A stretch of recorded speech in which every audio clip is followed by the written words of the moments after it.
لە سێبەری باوەڕدا بەشی دووەم نووسینی محەممەد فەتحوڵڵا گولەن. پەیوەندی نێوان زانستی خوایی و قەدەر. خوای گەورە بە زانستە ڕەهاکەی ڕابردوو و ئێستا و داهاتوو وەکو یەک دەزانێت. با بە مەبەستی باشتر تێگەیشتن لە پەیوەندی نێوان ئیرادە و قەدەر و تا ڕادەیەک تێگەیشتن لە زانستی بێسنووری ئەو خوایەی کە نیگابانە بەسەر هەموو شتێکەوە تەماشای هەندێک لە ئاەتە پیرۆزەکان بکەین.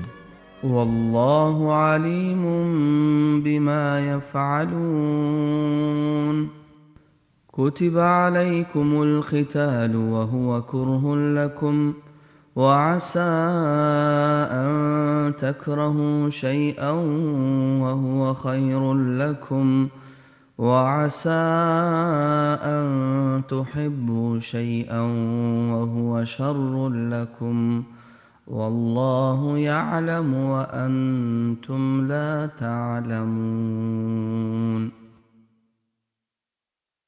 ويعلم ما في السماوات وما في الأرض وما من دابة في الأرض إلا على الله رزقها ويعلم مستقرها ومستودعها كل في كتاب مبين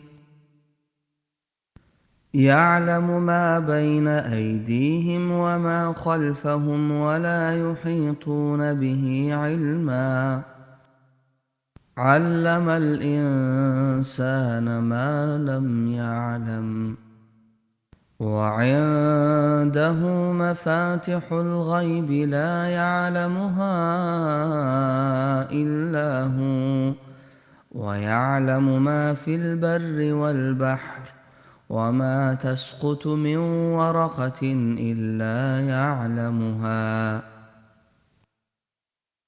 قل لو كان البحر مدادا لكلمات ربي لنفد البحر قبل أن تنفد كلمات ربي ولو جئنا بمثله مددا.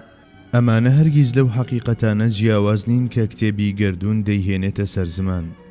بوونی هاوسەنجی و پێوانەیەکی ماتماتیکی هەستیار لەسەر جەمی گردووندا هەر لە جیهانە گەورەکانەوە هەتا جیهانی بچووکی گەردیدەکان هەروەک زانستێکی ڕەها دەردەخەن ئەو هەزاران پەرتوکانەش کە لە زانستە جۆرە و جۆرەکاندا نووسراون پەنجە بۆ هەمان ڕاستی درێژ دەکەن. هەتا دوێنێ لە بواری پزیشکیدا توێکاری هەموو جەستە لە کتێبێکدا تاوتوێ دەکرا، بەڵام ئیدی ئەمڕۆ دەربارەی هەر یەک لە چاو و دڵ و سی و بە کورتی ئەندامەکان و تەنانەت خانەکان کتێبی سربەخۆ دەنووسرێت و بەش و لقی تایبەت بە خۆیان لە زانکۆکاندا بۆ دەکرێتەوە. ئەگەر هەزاران ساڵی تریش دەریاکان مەرەکەب و درەختەکان پێنووس بن و چەندەها کتێبخانەی پڕ لە کتێب دەربارەی قورئان و کتێبی گردوون بنووسرێن، ئەوە مەرەکەب و خامەش تەواو دەبێت. بەڵام هێشتا ئەوەی کە نووسراوە دڵۆپێک لە دەریایەک دەبێت یان نابێت. نازانم داخۆ کاتێک تەماشای ئاوێنە دەکەن هەرگیز بیرتان لەوە کردوێتەوە کە ڕوخسارتان لە سیمای هیچ کەسێکی دیکە ناچێت؟ ئەی پەنجەمۆر یان تەنانەت بنیاتی چاوتان چێ دەزانێت؟ لەوانەیە لە داهاتووشدا چەندەها شتی تر بدۆزرێتەوە و بەسەر سوڕمانەوە ببینن کە هیچ شتێکی کەسێک لە هی یەکێکی تر ناچێت. بەڵێ ئەگەر بە وردی تەماشا بکەن تەنانەت لە درەخت و گەڵاکانیشدا جیاوازیەکی بەرچاو بەدی دەکرێ. زانایان لە ڕێگەی ئەو ئامێرە تایبەتیانەی کە کلوی بەفر گەورە دەکەن گەیشتونەتە ئەو بڕوایەی کە هیچ یەکێک لەسەر ئاستی شێوازی ڕیزبوونەکەی و ژمارەی گەردەکانی ئاوی ناوی لە دانەیەکی دیکە ناچێت. هەموو ئەمانە واتایان چییە؟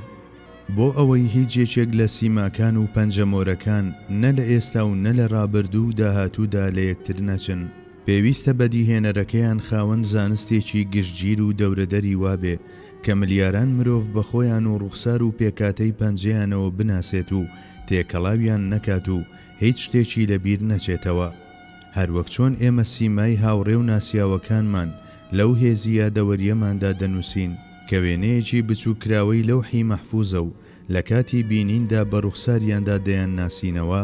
خوای گەورەش والله المثل ئەعلا بە زانستە بێسنوورەکەی ڕوخسار و پەنجەمۆری ملیاران مرۆڤی داهاتوو دەزانێت و زۆر لە پێشتر لە کتێبی قەدەردا نووسیویەتی.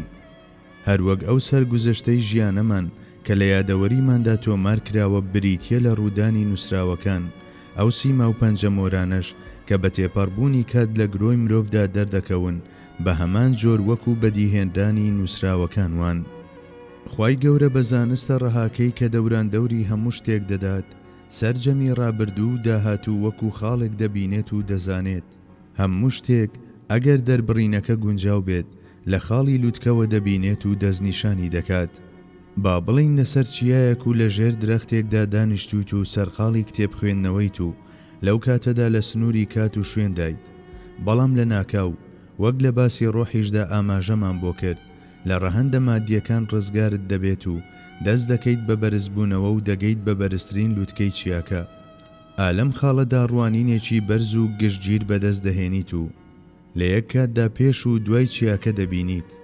بە وێنەی ئەمە پەروەردیگارمان هەرچەندە لە هەموو جۆرە پێوەرێکی مادی و تەفسیرێک پاک و بێگەردە، لەبەر ئەوەی خاوەن زانستێکی ڕەها و دەورەدەرە، ئەوە پێشتر هەموو کردارەکانی ڕابردوو و داهاتوومان هاوڕێ لەگەڵ ئیرادەکەشماندا بە هۆکار و ئەنجامەکانیانەوە دەزانێت و تەقدیر و دەستنیشانیان دەکات. ئێمەش هەر کە کاتی خۆی هات بە ئیرادەی ئازادی خۆمان هەڵدەستین بە ئەنجامدانیان. ساڵانە خشتەی کاتەکانی بانگ دەردەچێت و ئێمە پێشتر خولەک بە خولەکی کاتەکانی نوێژ دەزانین. هەر کە کاتی خۆی هات بە گوێرەی ئەم خشتەیە بانگ دەدرێت و ئێمەش هاوڕێ لەگەڵ ئیرادەی خۆماندا لە بەردەم حزوری خواییدا دەوەستین و نوێژ دەکەین. ئایا ئەمە لە ڕوویەکەوە دەرەنجامی دەستنیشانکردن و زانینی پێشوەختی ئەو عیبادەتانەمان نییە کە لە داهاتوودا ئەنجامیان دەدەین؟